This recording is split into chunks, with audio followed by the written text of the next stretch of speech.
Good morning बच्चों। आज हम लोग हिंदी व्याकरण में सर्वनाम पढ़ेंगे। इसमें सर्वनाम किसे कहते हैं, सर्वनाम के कितने भेद हैं, ये सब विस्तार से जानेंगे। एक एक कर हम लोग अलग अलग वीडियो में भी इसको पढ़ेंगे।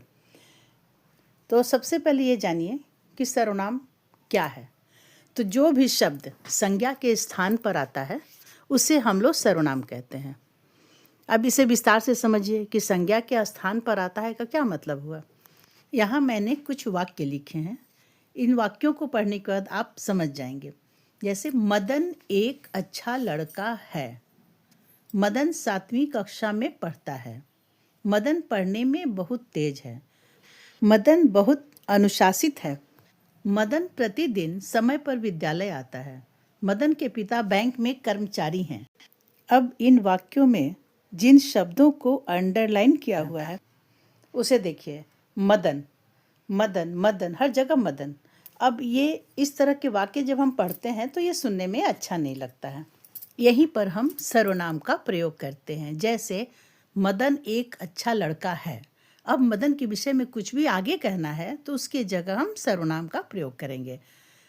वह 7वीं कक्षा में पढ़ता है। मदन की जगह हम क्या लगाएं? वह। यहाँ पर वह शब्द जो है वो सर्वनाम है जो मदन यानी संज्ञा के स्थान पर आया है। अगला वाक्य है मदन पढ़ने में बहुत तेज है। हम यहाँ क्या लगाएंगे? वह पढ़ने में बहुत तेज है। मदन बहुत अनुशासित रहता है। यहाँ पर भी हम मदन के स्थान पर वह का प्रयोग करेंगे। मदन प्रतिदिन समय पर विद्यालय आता है। मदन के पिता बैंक में कर्मचारी हैं। यहाँ पर मदन के, इसके बदले क्या लिखेंगे? उसके। मदन के पिता यानी उसके पिता बैंक में कर्मचारी हैं। तो बच्चों ये स्पष्ट हुआ कि संज्ञा के स्थान पर जो शब्द आते हैं उन्हें हम लोग सर्वनाम कहते हैं।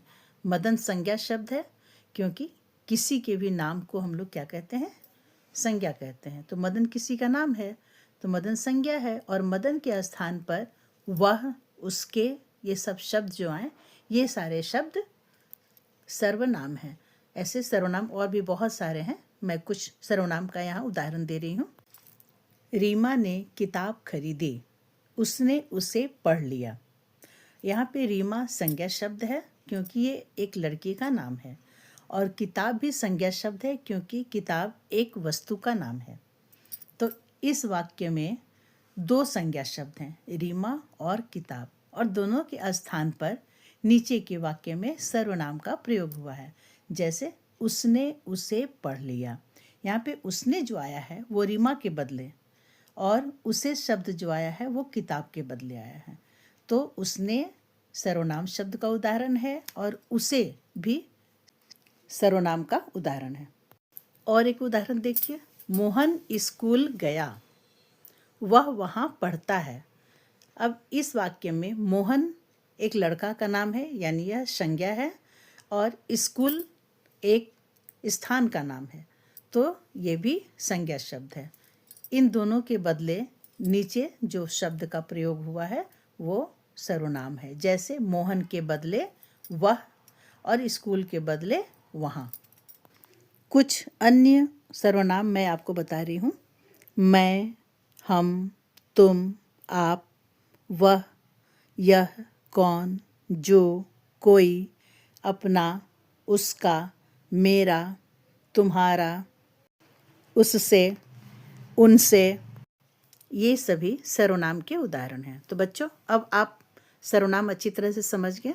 अगले वीडियो में मैं इसका भेद बताऊंगी कि सर्वनाम के कितने भेद हैं और उनकी क्या परिभाषा है। तो मिलते हैं अगले वीडियो में। आप मेरे चैनल को सब्सक्राइब करना ना भूलें।